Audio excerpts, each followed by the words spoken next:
안녕하세요. 중학생이 되는 딸과 함께 살고 있는 41세 여성입니다. 저는 2년 전에 배은망덕한 인간들 때문에 지옥의 불구덩이에 빠졌다가 겨우 살아났습니다. 저를 지옥으로 밀어넣은 인간들은 시댁 식구들이었죠. 시댁 식구들은 신혼 때부터 한 통속이 되어서 돈 없고 가난한 친정과 저를 벌레 보듯이 하였습니다. 그때 당한 서러움과 억울함은 책으로 써도 몇 권은 될 정도였는데요. 그래도 여자로 태어난 업보라고 생각하고 고된 시집살이를 눈물로 참아냈습니다. 시댁 식구들을 가족들이라고 생각하고 시댁이 경제적으로 힘들어졌을 때 시댁을 다시 일으켜 세우려고 했죠. 그런데 그 인간들은 제 뒤통수를 치고 인생을 끝장내려고 했습니다. 소문이라도 내고 싶은 마음에 이 끔찍한 경험을 여러분들에게 들려드리고자 합니다. 저희 집안은 중산층으로 넉넉하진 않지만 크게 돈 걱정은 하지 않으면서 살았습니다. 어느 순간 아버지께서 해고를 당하면서 집안 형편이 기울기 시작했는데요. 불의를 보면 못 참는 성격 때문에 아버지께서 20년간 다녔던 그 회사에서 잘리신 겁니다. 아버지가 해고를 당한 이유는 회사 고위 임원의 비리를 감사원에 고발했기 때문입니다. 낙하산 인사로 온 총무이사가 회사의 공금을 횡령하기 시작한 것인데요. 그런데 이상한 건 직원들이 그 사실을 알고 있으면서 가만히 있었다는 것입니다. 참다 못한 아버지께서 총무부장을 찾아가서 총무이사의 비리에 대해 이야기했다고 하죠. 그랬더니 총무부장이 하는 말이 아주 가관이었습니다. 이 과장, 그런 건 말해서 뭐 하려고. 원래 그런 거 알고 있어도 말 안 하는 거야. 괜히 쓸데없이 설치지 말고 조용히 있어. 그러다 큰일 나면 어쩌려고 그러십니까? 나도 가만히 있는데 이 과장이 왜 나서는 거야? 찍히고 싶어서 작정했어? 부장 역시 다 알고 있었지만 총무이사가 무서워서 모른 척하고 있었던 거죠. 아버지는 몇 달간을 고민하다가 총무이사가 공금횡령을 하고 있다는 증거들을 모아서 감사원에 투서를 넣었습니다. 그 사실을 안 총무이사가 괘씸한 아버지를 잘라버렸는데요. 아버지도 모른 척 넘어가려고 했지만 2년 동안 계속해서 크고 작은 비리들이 터졌다고 합니다. 회사를 위해서 결단을 내렸는데 오히려 손가락질을 받게 된 거죠. 그리고 아버지가 모르고 있던 비밀이 하나 더 있었습니다. 공금횡령은 총무이사 혼자만의 비리가 아니었던 건데요. 아버지가 건드린 비리는 다른 임원과 거래처까지 줄줄이 엮여있던 대형 커넥션이었다고 해요. 심지어는 회장까지 연관되어 있었다고 합니다. 회장이 회사 공금을 빼돌리기 위해서 친척을 총무이사 자리에 앉힌 것이었어요. 그래서 누구 하나 건들지 못하고 있었는데 아버지가 건드렸으니 블랙리스트에 오를 수밖에 없었죠. 재취업에 번번이 실패하는 이유를 알아보니 총무이사를 비롯한 다른 임원들이 거래처를 통해서 아버지의 재취업을 원천 봉쇄하고 있었습니다. 6개월 넘게 새로운 직장을 알아보았지만 저희 아버지가 인력사무소를 전전하는 신세가 되어버렸어요. 그러면서 아버지의 성격이 이상하게 변하기 시작했습니다. 갑자기 밥을 먹다가 숟가락을 던지며 엄마에게 소리를 지르기 시작하셨습니다. 당신 왜 그런 눈빛으로 쳐다봐? 내가 우스워? 지금 내가 웃음냐고? 아니, 내가 언제 당신을 무시했다고 그래요. 방금 한숨 쉬면서 혀 차는 거 다 봤어. 돈 못 벌어온다고 지금 무시하는 거잖아. 아니에요. 당신이 오해한 거예요. 듣기 싫어. 아휴, 이놈의 집구석. 이젠 마누라랑 자식 새끼까지 날 무시하네. 다정하고 부드러웠던 아버지는 무능한 가장이란 자책감에 엄마에게 자주 화를 내셨습니다. 어쩔 때는 폭력까지 휘두르셨어요. 그러다가 3년 뒤에 병을 얻어서 세상을 떠나셨는데요. 3번에 걸친 수술과 2년간의 병원 생활로 5천만의 빚을 안겨주었습니다. 이런 상황에서 제가 할 수 있는 방법은 하나밖에 없었습니다. 고등학교를 졸업하고 직장을 구해서 빚을 갚아나가야만 했죠. 그때 회사에 들어가서 남편을 만나게 된 것입니다. 제 남편은 제가 일하던 회사의 사장 아들이었습니다. 격리 일을 하면서 남편을 지켜봤는데 사장인 아버지 밑에서 일을 배우고 있더라고요. 그러다 번번이 눈이 마주쳐서 난감한 상황이 펼쳐졌습니다. 남편이 저를 마음에 들어하는 눈치더라고요. 정혜 씨, 오늘 시간 되면 같이 저녁이나 먹을까요? 저는 사장 아들이라 신기해서 쳐다본 것인데 제 눈빛이 호감의 눈빛이라고 생각한 모양이에요. 저한테 데이트 신청을 하길래 어색한 미소만 지었어요. 가만 보니까 한 번 차였다고 기죽지를 않더라고요. 퇴근 시간만 되면 같이 밥 먹거나 술을 마시자고 졸라댔어요. 저는 남편이 사장 아들이라는 사실을 알고 있어서 더 이상 거절하기가 힘이 들었죠. 사적으로 몇 번 만나다 보니 저도 남편에게 호감이 생겼는데요. 사장님께서 저와 남편이 몰래 만나고 있는 걸 알아차린 것 같았습니다. 사이가 진지해져서 결혼할까봐 걱정되셨는지 근무 도중 남편을 불러 이야기하는 것을 엿들었습니다. 너 혹시 격리 보고 있는 정혜랑 사귀고 있냐? 네, 맞아요. 아버지께서 어떻게 하셨어요? 딱 봐도 알지. 그렇게 티를 내는데 내가 어떻게 몰라? 애는 착하고 참 좋은 것 같은데 결혼할 정도는 아닌 것 같다. 경제적인 수준이 비슷해야지 나중에 부부싸움도 덜 할 거 아니야. 요즘 시대에 조건 보고 결혼하나요? 제가 못 사는 것도 아니고 그렇게 조건 따져가면서 결혼하면 저 영원히 결혼 못 할 수도 있어요. 아무리 그래도 격리나 하던 애를 며느리로 들일 수 없어. 세상에 여자가 이렇게 많은데 하필이면 정혜냐? 좋은 말 할 때 다른 애 찾아봐. 그날 이 대화를 엿듣고 얼마나 우울했는지 모릅니다. 제가 생각해봐도 가진 게 빚밖에 없는데 사장님께서 결혼을 반대하는 것도 당연했죠. 제가 부모라도 더 나은 집안과 사돈을 맺으려고 했을 테니까요. 그래서 남편과 멀어지려고 연락도 줄이고 회사에서는 사무적인 대화만 나눴습니다. 제가 갑자기 차가워지니까 남편이 저를 따로 불러서 무슨 일이 있냐고 묻더라고요. 정혜야, 너 요즘 이상하다. 연락도 잘 안 받고 왜 자꾸 피하는 거야? 내가 말 걸면 단답만 하고. 혹시 화나는 일 있어? 그걸 몰라서 물어요? 저 오빠랑 사장님이랑 이야기하는 거 다 들었어요. 사장님이 우리 사귀는 거 못마땅하게 생각하시잖아. 아니야. 우리 아빠가 아직 너에 대해서 잘 모르셔서 그래. 너랑 친해지면 생각 바뀌실지도 몰라. 사장님이랑 어떻게 친해져? 우리 둘만 좋다고 결혼했다가 무슨 일이라도 벌어질지도 모르고. 나도 그렇고 오빠도 그렇고 이제 슬슬 결혼할 나이잖아. 더 좋은 사람 만나서 결혼 준비해야지. 뭐? 그럼 지금 헤어지자는 거야? 아무리 그래도 이런 걸로 헤어지는 게 말이 돼? 정혜야, 다시 생각해보자. 아버지랑 엄만 내가 설득해 볼게. 남편이 이런 식으로 저를 붙잡으니까 헤어지기 어려웠죠. 남편은 부모가 반대한다고 저를 포기할 생각은 없다고 걱정하지 말라고 했어요. 그리고 진짜로 사장님을 설득시키기 시작했죠. 저를 데리고 집으로 가서 식사도 하고 술도 한 잔씩 하면서 사장님과 사적인 대화를 많이 나누게 되었습니다. 진짜로 사장님이 절 좋아하게 되실 줄은 꿈에도 몰랐는데 2달 뒤에 저희들의 결혼을 허락하시더라고요. 그런데 나중에 알고 보니 이제 제 시아버지가 되신 사장님께서 남편과 거래를 한 것이었습니다. 남편은 몇 달 동안 공을 들여서 새로운 거래처를 확보하는 데 성공했는데 만약 결혼을 허락하지 않으면 거래처를 다른 경쟁회사에 넘겨버리겠다고 협박했다고 해요. 뭐? 민철이 너 지금 뭐라 했냐? 땡땡사에 그걸 넘기겠다고? 네가 지금 미쳤어? 감히 아버지를 협박해? 아버지, 협박이 아니라 거래를 하자는 거예요. 정혜를 며느리로 드리고 좋은 거래처 확보하실래요? 아니면 이 거래 아예 그만두실래요? 제가 이 사실을 알았으면 남편을 말렸을 텐데 결국 시아버지께서 결혼을 허락하신 거였습니다. 남편 말로는 시아버지께서 끝까지 결혼을 반대하시니까 마지막 수단을 쓴 거라고 합니다. 전 이것도 모르고 좋다고 결혼식을 올렸네요. 덕분에 저는 시부모님께 밉보여서 원치도 않는 시댁살이를 하게 되었습니다. 제가 시댁까지 찾아가서 따로 살고 싶다고 말씀드리니까 시어머니는 저한테 이렇게 말씀하시더군요. 집 살 돈은 있고? 혼수도 안 내왔으면서 분갈하겠단 거니?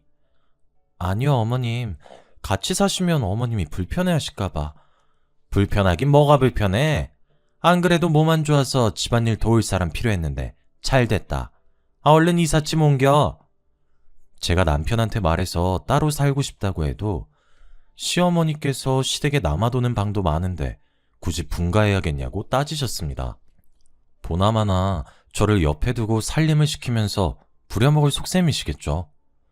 결국 시어머니의 바람대로 결혼 후 회사를 그만두고 시댁살이를 시작하게 되었습니다.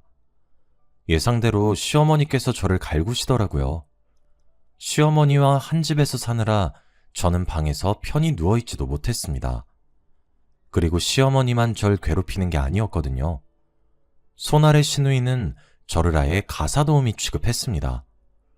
어느 날은 제게 집안일을 시키다 못해 혼을 내기까지 했습니다. 뭐야 이게? 이건 왜 이렇게 한 거야? 언니, 이리 좀 와봐. 시누이가 앙칼진 목소리로 저를 부르길래 가봤더니 너덜너덜해진 속옷이 보였습니다. 시누이는 이 속옷이 세탁기에서 나왔냐며 왜 이렇게 했냐고 저를 노려보고 있었습니다. 언니, 이건 실크 소재라서 손빨래 한다고 몇 번이나 말했어요. 이게 뭐야? 비싼 건데 완전 걸레가 됐잖아. 시누이는 큰마음 먹고 산 명품 속옷이 망가졌다고 난리를 치더라고요. 이게 얼마짜린지 아냐고 난리를 치길래 한숨을 쉬면서 사과했죠. 미안해. 내가 깜빡하고 그냥 세탁기에 넣었네. 다음엔 진짜 조심할게. 그런 정신머리로 살림을 어떻게 해요? 나 엿먹이려고 일부러 이러는 거 아니에요? 아니, 엿먹이려고 일부러 그랬다니 말이 너무 심한 거 아니야? 내가 일부러 그럴 리가 없잖아. 아이씨, 짜증나게. 돈 없고 무식하면 시키는 거라도 잘하든가. 정말 멍청한 건 답도 없다니까. 저도 화가 나서 목소리를 높이니까 시누이가 짜증을 내면서 제 어깨를 치고 가버렸습니다. 그 모습을 보고 있던 시어머니께서 말리기는커녕 비아냥되기 바빴습니다. 효정아, 그만해라. 시장에서 파는 속옷만 입던 애가 명품 속옷이 뭔진 알겠니? 그러니까 쥐가 실수해놓고 괜히 짜증내고 있어. 시어머니가 은근히 저를 비꼬면서 시누이 편을 들고 거기에 신난 시누이가 저를 대놓고 비웃었죠. 그런 일이 한두 번이 아니었습니다. 거의 매일 일어나서 미칠 지경이었어요. 두 모녀는 제가 뭘 해도 마음에 들어하는 법이 없었고 늘 잔소리하고 구박만 늘어놓았습니다. 남편에게 말해봐도 시어머니와 시누이는 남편이 하는 말을 귓등으로도 듣지 않았습니다.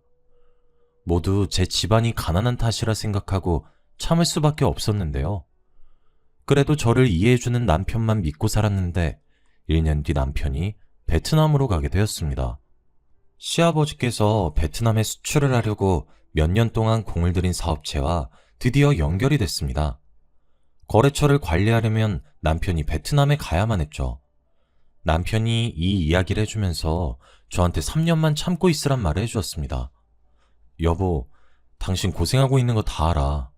근데 눈 딱 감고 3년만 참자. 내가 베트남에서 성공하고 오면 분가하자. 내가 제대로 호강시켜줄 테니까 조금만 참아줘. 3년? 1년도 힘들 것 같은데 3년? 안 가면 안 되는 거야? 내가 안 가면 당신이 더 힘들어질 거야. 나도 안 가고 싶었는데 당신 시댁에서 나오게 하려면 다녀와야 할 것 같아. 그럼 딱 3년이다. 더 길어지면 안 돼. 그 뒤로 우리 분가하는 거다. 나랑 약속해. 남편을 베트남으로 보내는 대신 돌아오면 꼭 분가하기로 약속했습니다. 다행히 베트남에서 아예 사는 것이 아니라 3개월이나 6개월에 한 번씩 한국으로 들어올 수 있었습니다. 남편이 잠시 한국에 온 사이 딸아이도 가질 수 있었는데요. 제 딸이 걸음마를 시작할 무렵 어처구니 없는 소식을 듣게 되었습니다. 베트남에서 일하던 남편이 교통사고를 당했다는 거 있죠. 게다가 며칠 후에 세상을 떠났다는 소식을 뒤늦게 알아서 베트남으로 가게 되었습니다. 그곳 대사관 직원을 만나 병원으로 가니 정말 남편이 죽은 채로 누워있더군요. 갑작스러운 충격에 말도 나오지 않았지만 저는 남편의 시신과 함께 한국으로 돌아와야만 했습니다. 그런데 한국에 돌아오자마자 시어머니께서 싸늘한 눈빛으로 저를 쏘아 붙이셨죠. 네가 왜 여기 있니? 남편도 죽었는데 네가 무슨 염치로 이 집에 빌부터 사려고 하는 거야? 당장 짐 싸서 나가. 시어머니께서 저를 내쫓으려는 것도 모자라 남편이 베트남에서 죽은 걸 제 탓으로 돌렸습니다. 집안의 며느리 잘못 들이면 서방 잡아먹는다는데 그 말이 딱 맞네. 너 때문에 우리 아들이 죽었어. 그게 왜 제 탓이에요? 정말 해도 해도 너무하세요. 아니 인연이 뭘 잘했다고 눈을 치켜뜨고 소리를 질러? 억울해서 그래요. 그동안 무시당한 것도 억울한데 남편 죽은 지 며칠이나 지났다고 저를 쫓아내려고 들어요? 양심 없는 년? 너까지 꽤 억울하다고? 듣기 싫으니까 당장 이 집에서 나가. 네, 나갈게요. 있으라고 사정해도 나갈 거라고요. 남편 장례만 치르고 바로 나갈 거니까 제발 저 좀 내버려 두세요. 남편 잡아먹은 년이 무슨 염치로 장례를 치른대? 절대 안 된다. 더 이상 볼 생각 없으니까 썩 나가거라.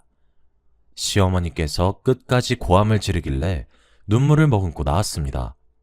딸을 데리고 친정으로 가니까 어머니께서 제 이야기를 듣고 같이 눈물을 흘려주셨죠. 아이고, 세상에 그런 몰상식한 집안이 다 있나. 우리 딸이 남편을 잃었는데 감히 쫓아내? 내가 결혼을 잘못 시켰다.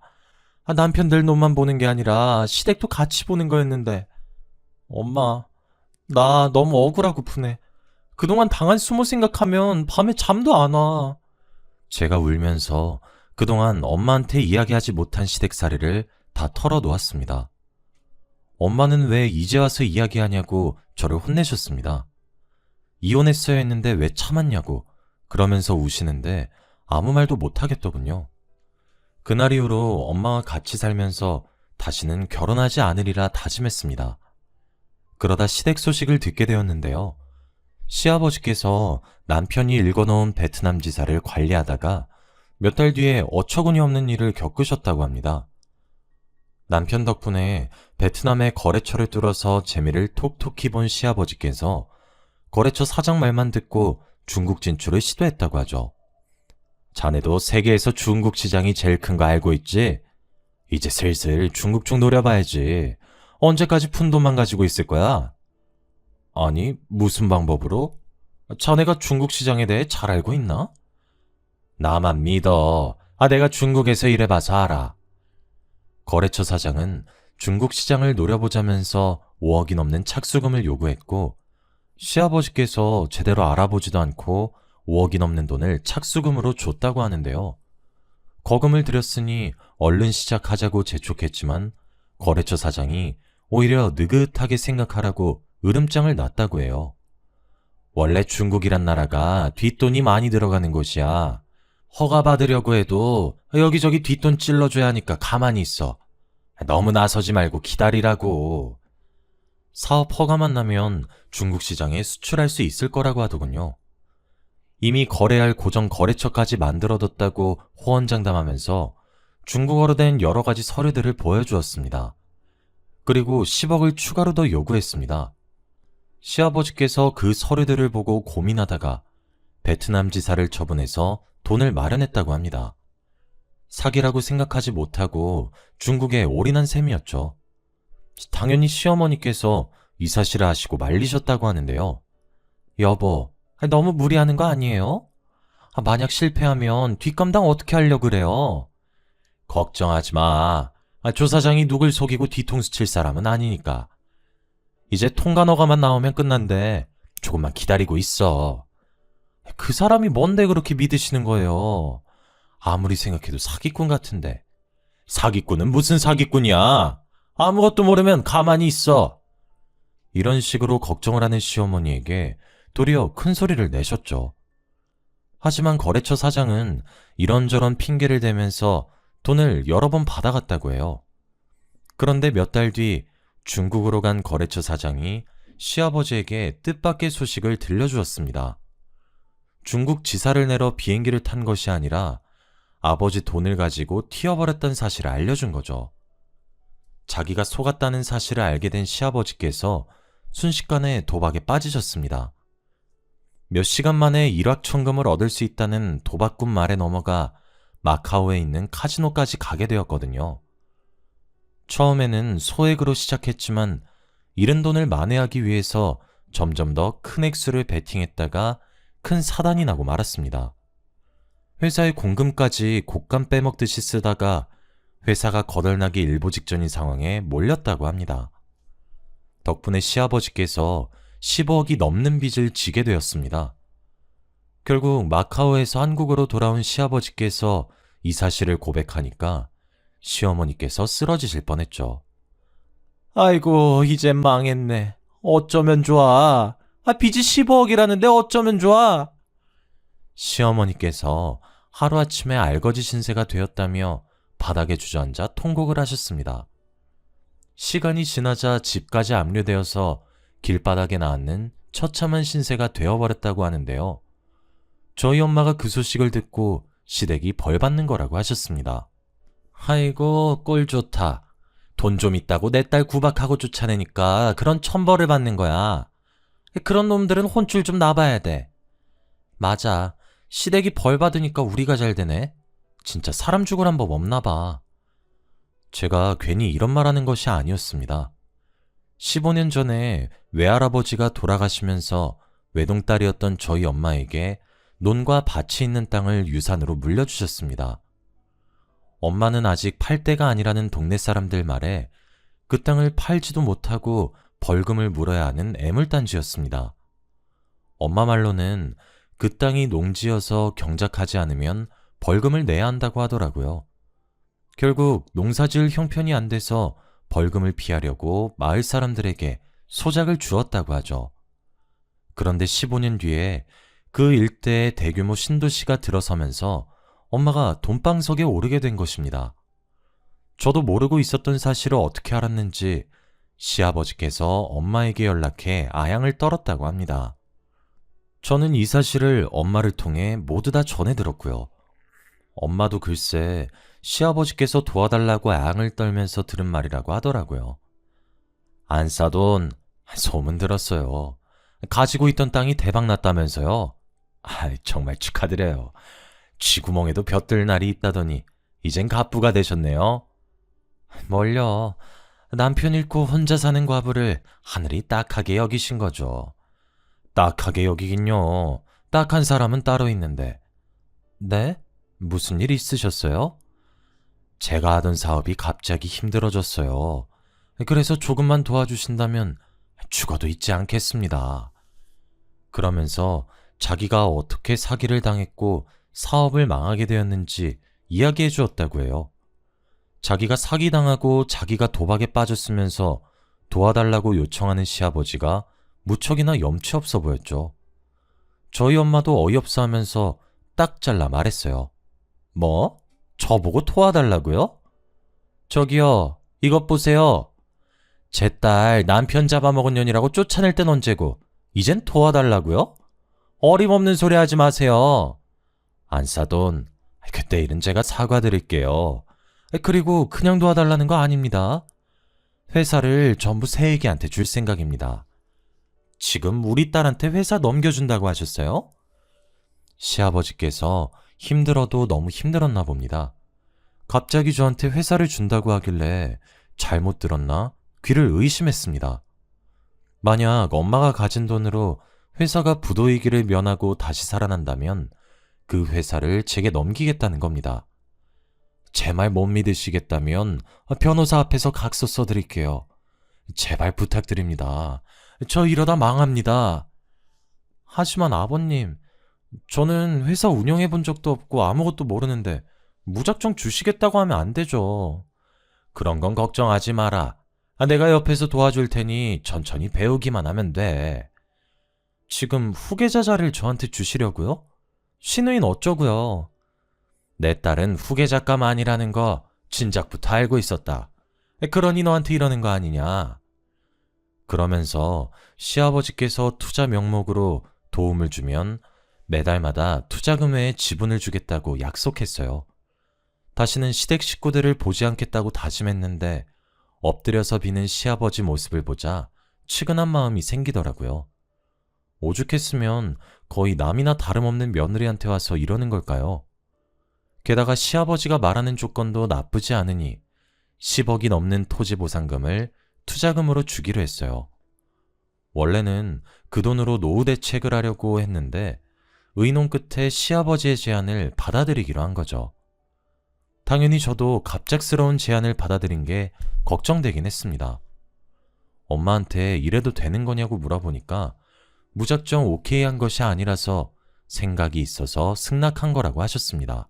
확실하게 계약서도 받아뒀고 건물보단 회사에 투자해서 매달 수익 챙기는 게 훨씬 나을 것 같구나. 네가 회사 차지하면 CM이랑 신우도 널 얕잡아 볼 일 없을 거다. 엄마가 며칠 뒤에 계약서대로 시아버지께 10억을 투자했습니다. 그 덕분에 시아버지께서 급한 불을 끌 수 있었고 시댁도 압류의 위기에서 벗어날 수 있게 되었습니다. 시어머니도 이 사실을 알고 제 눈치를 보며 고맙다는 인사를 다 건네더라고요. 아가, 고맙다. 그동안 내가 너한테 모질게 굴었던 거 용서해다오. 내가 그동안 생각이 짧았던 것 같다. 정말 미안하구나. 시어머니께서 제 손을 잡고 머리까지 숙이시길래 불편한 마음이 들었습니다. 게다가 시누이까지 제게 사과를 하며 시댁으로 다시 들어와서 살라고 하더군요. 저는 이 사람들을 용서할 생각이 없었는데 저 자세로 나오니 마음이 흔들렸습니다. 게다가 시아버지께서 저를 대표이사로 앉히겠다는 약속을 지키셨죠. 저를 소개하는 자리를 갖기 위해 시아버지께서 고위 임원들 회의를 여신 것이었습니다. 그러면서 저를 대표이사라고 이야기해 주길래 정말 감회가 새로웠습니다. 여러분, 우리 회사를 위기에서 구해낸 신임 대표이사님입니다. 모두 박수로 환영해 주세요. 임원들이 전부 자리에서 일어나서 축하해 주어서 엄청나게 떨렸지만 아무렇지 않은 척했습니다. 격리일만 하던 제가 대표이사직에 오르다니 지금 생각해도 믿을 수가 없는데요. 제가 민폐만 끼치는 것은 아닐까 싶었는데 시아버지께서 이것저것 많이 알려주셨습니다. 회사 일을 아예 안 해본 것이 아니라서 헤매지 않고 금방 배울 수 있었죠.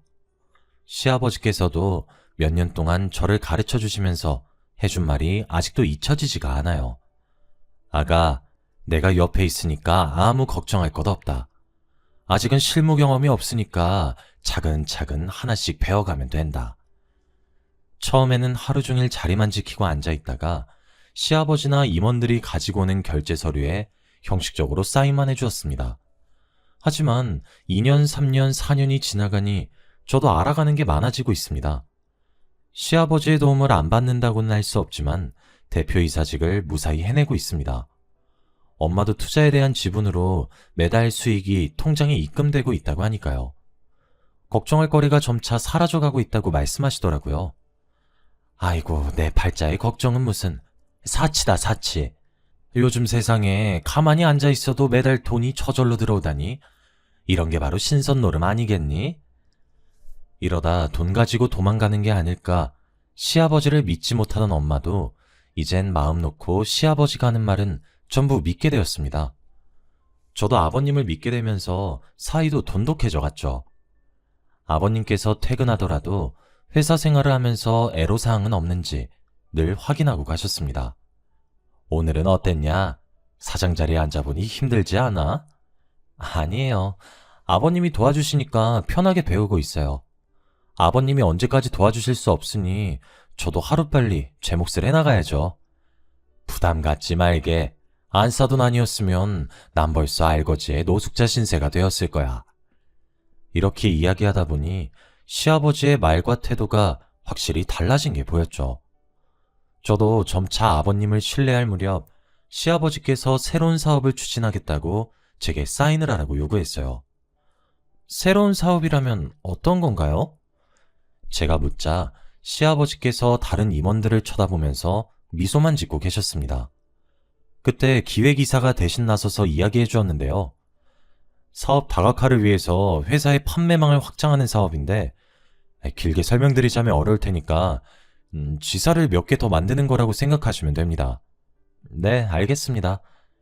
기획이사는 길고 장황하게 설명하려다가 사업에 대해서 잘 모르는 저를 위해서 간단하게 설명해 주었습니다. 저는 그래서 서류에 사인만 해주었죠. 그런데 얼마 뒤 기획팀장이 심각한 표정으로 저를 찾아왔습니다. 저 사장님, 중요하게 드릴 말씀이 있습니다. 뭔데요? 말씀하세요. 기획팀장이 무언가 말하려다가 주위를 살피더니 쪽지를 건네주면서 속삭이더라고요. 여기서는 곤란합니다. 도청장치가 있거든요. 도청장치라니. 깜짝 놀라서 책상 밑이나 의자 밑을 살펴보았습니다. 그런데 제 눈에는 아무것도 보이지 않더군요. 기획팀장이 준 쪽지에는 퇴근 후에 땡땡 카페로 오라는 말만 적혀 있었습니다. 그래서 그 카페로 갔더니 입구에서부터 기획팀장이 보이더군요. 제가 아는 체를 하니 기획팀장이 부들부들 떨며 말없이 커피만 마셨습니다. 무슨 말을 하려고 저러나 어서 말해달라고 재촉했더니 기획팀장이 믿을 수 없는 말을 내뱉었습니다. 사장님, 뒤에서 다 들었습니다. 전임 사장님 며느리 되신다면서요? 지금 전임 사장님하고 임원들의 농간에 놀아나고 있다고요. 그냥 있다가는 감옥에 가게 될 겁니다. 기획팀장은 아무것도 모르는 사람한테 이럴 수 없다며 잔뜩 흥분한 채 목소리를 높였습니다. 제가 놀라서 어리둥절해 있자 기획팀장님이 차분하게 모든 상황을 설명해 주었는데요.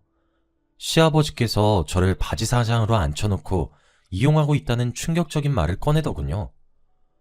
아버님께서 임원들과 한통속이 되어서 회사 공금을 야금야금 빼돌리고 있었는데 이제 곧 회사에 있는 자금을 전부 빼돌릴 거라고 합니다. 그리고 고의로 부도를 낼 거라고 하더군요. 제가 믿을 수 없다고 하니까 기획팀장이 더한 말을 해주었습니다. 아직 놀라기엔 일러요. 그 인간은 저번에도 회사를 말아먹은 전적이 있으니까요. 도박에 빠진 놈을 믿는 것 자체가 미친 짓입니다. 시아버지께서 도박 맛을 잊지 못해 아직까지 카지노를 오가고 있다고 해요. 예전에도 해외 출장을 다니면서 카지노에 가려고 회사 공금에 돈을 댔다가 수습하기 힘든 지경에 이르자 동업자에게 뒤집어 씌웠다고 합니다. 이번에는 제가 그 타겟이 된 거고요. 저희 엄마가 돈방석에 앉았다는 소문을 듣고 저희 모녀를 이용하려고 끌어들인 겁니다. 그러면서 얼마 전에 사인한 서류를 언급하더군요. 사장님께서 사인한 서류는 회사를 고의로 부도내는 데 이용할 겁니다. 투자자들이 사장님을 고발하게끔 할 게 뻔해요. 시아버지와 임원들이 돈을 챙겨서 도망을 가면 바지 사장인 저는 꼼짝없이 법적인 책임을 지게 되는 거죠. 왜 굳이 아무것도 모르는 저를 대표이사직에 앉히나 싶었습니다. 아직도 아버님을 믿은 게 후회가 되네요. 세상에 누가 투자금 줬다고 회사 대표이사 자리를 내어줄까요? 시아버지를 믿은 제가 너무 바보같이 느껴졌습니다. 그래서 제가 이 사실을 알려준 기획팀장에게 소리를 지르고 말았습니다. 말도 안 돼요. 제가 그 말을 믿으라고요? 입 닫고 모른 척할 수 있는 일이었는데 왜 말해준 거죠? 제 친한 친구도 당했습니다. 민철이 녀석도 몇십 년 동안 이 회사 다니며 모든 걸 내걸었는데 아무렇지 않게 사기를 치더라고요. 그냥 모른 척 할 수도 있지만 자꾸 민철이 녀석이 생각나서 그냥 두고 볼 수만은 없었어요. 큰일이 나기 전에 빨리 손 쓰셔야 합니다. 믿기지 않으면 직접 보라며 기획팀장이 자기가 모은 증거 자료들을 제게 주고 자리에서 떠나버렸습니다. 그래서 저는 바로 경찰서를 찾아갔죠. 형사들과 함께 시아버지를 찾아갔더니 아무것도 모르고 임원들과 회의를 하고 있더군요. 형사가 아버님 손목에 수갑을 채워버리자 아버님께서 소리를 지르셨습니다. 당신 뭐야? 왜 나한테 수갑을 채우는데? 뭐? 네가 신고를 했다고? 아가, 이게 무슨 짓이냐? 네가 뭘 단단히 오해하고 있는 모양인데 난 아무것도 안 했다. 일단 수갑 풀고 이야기 좀 나누자. 끝까지 오리발 내밀 셈이세요?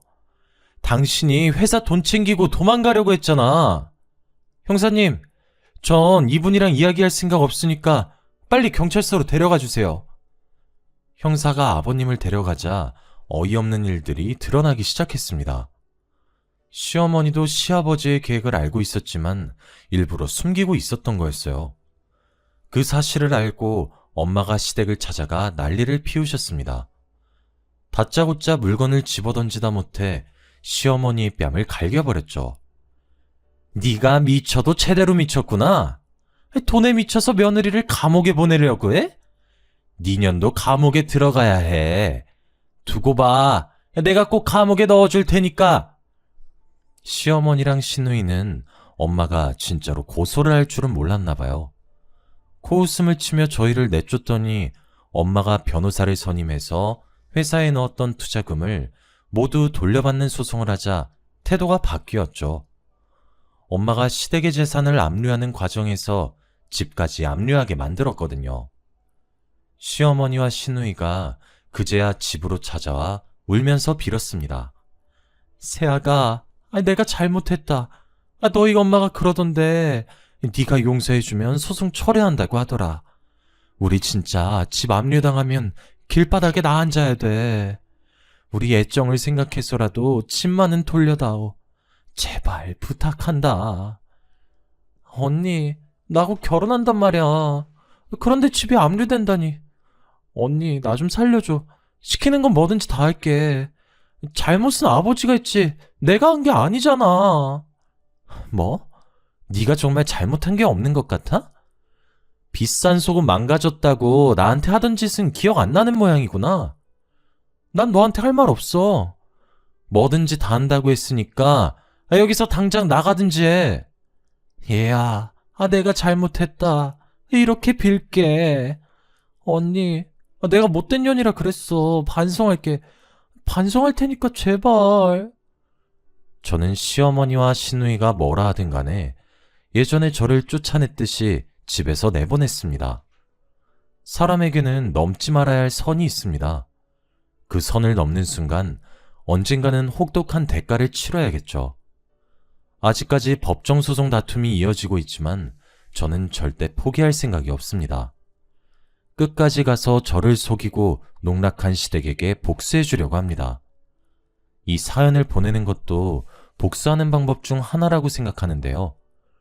제발 부디 시댁 사람들이 제 복수를 달게 받고 진심으로 뉘우치길 바랍니다.